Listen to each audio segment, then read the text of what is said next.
And we are back. It's your boy Big Bird. Y'all know what it is. Welcome to Act Stupid. Let's get after it. But before we do, let's get into a rap break. Somebody give me a beat.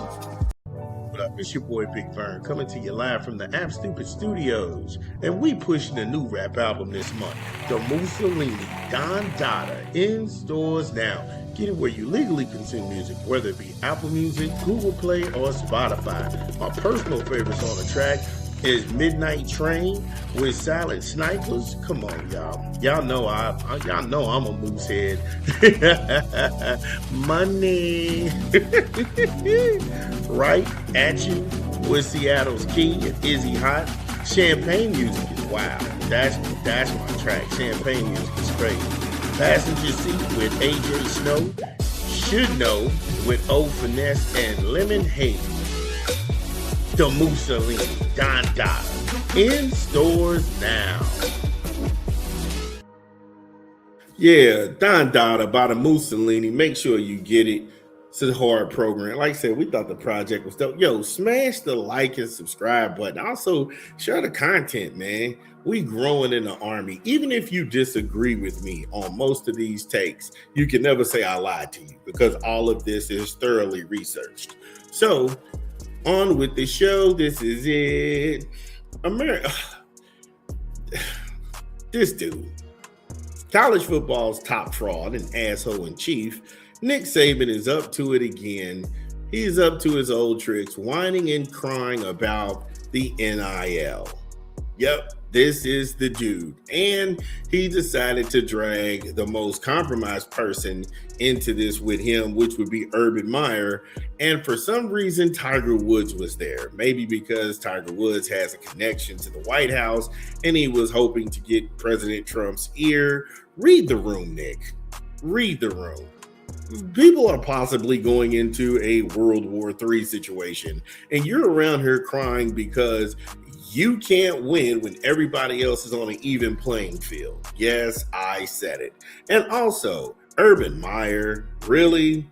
This is the same guy who covered up a DV situation involving one of his coaches, Zach Smith, and he knew about it. And this guy had a history of abusing women.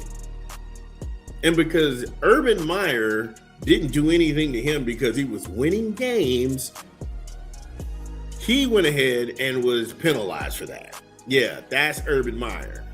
Y'all think I forgot? Man, I got the receipts. Don't forget the Circle of Trust from 2005 to 2010 when he was covering up failed drug tests down in Florida and domestic battery situations. Y'all forgot? It's a good thing I didn't. I got receipts. This the same Urban Meyer who gets all footsie with racist. Yeah. Who played for the Jacksonville Jaguars?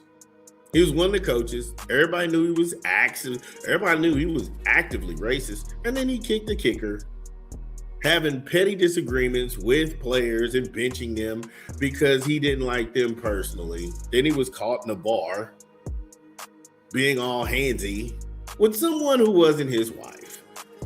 But because this classless piece of filth is able to sit up on Fox News, that Fox Game Day at noon show they have, Matt Leinert's not going to ask him about it. Mark Ingram, he's the comic relief. He's not going to ask him about it. And so people like to let it go, sweep it under the rug. However, these people have enriched themselves on the backs of kids who look like me in this country. So the fact that they would sit there and fix their mouth to say anything about kids being fairly compensated for their achievements out there in the world of sports, this is dumb. This is dumb, especially from Nick Saban. This dude owns 7 Mercedes dealerships. He owns 7 Mercedes dealerships. He's got a multi-million-dollar deal with ESPN. And on top of that, in an advisory role, the University of Alabama is giving this man $500,000.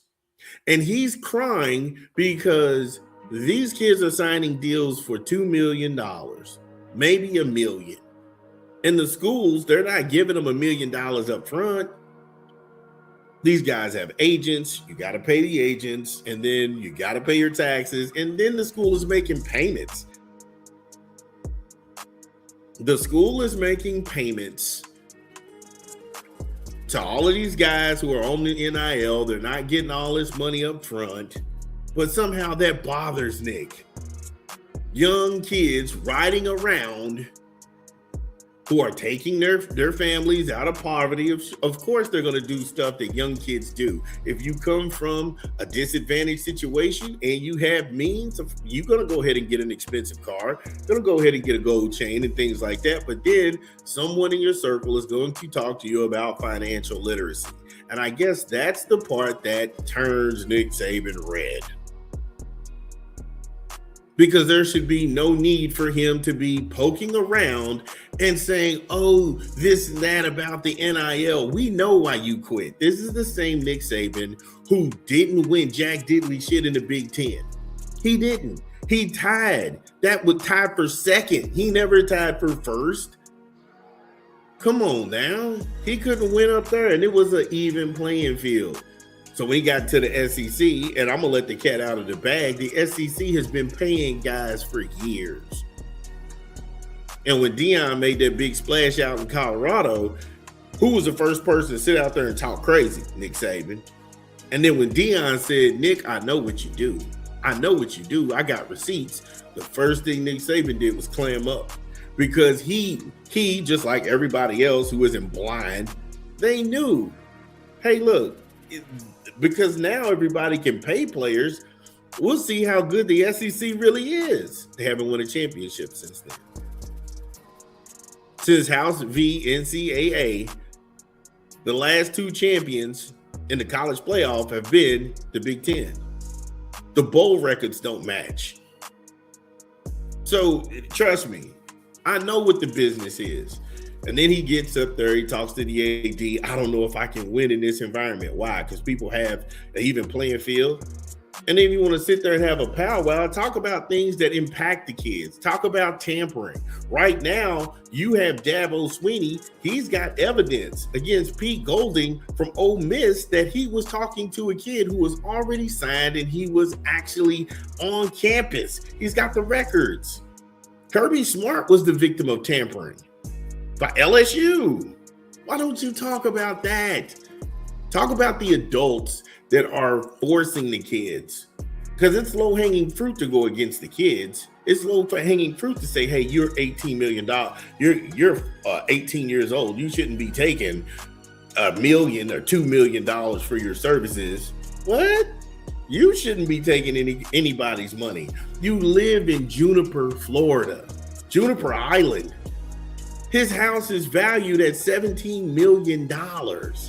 Why does it bother you? These guys are playing for $500,000. It can't be anything else but your disdain for young people. That's all it can be. All is, oh, play for the love of the game. Why don't you do that with Alabama? Give back the $500K. Give back the $500K to Alabama, because you really don't need it. I don't know why you need to have $500,000. You own 7 Mercedes dealerships. Come on, bro. We know the deal. I'm tired of this dude. Go away. He's a fraud. He's a fake.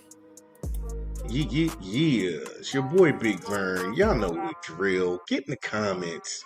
Let me know whether you agree or disagree. How's it really going down? Also, don't forget to subscribe.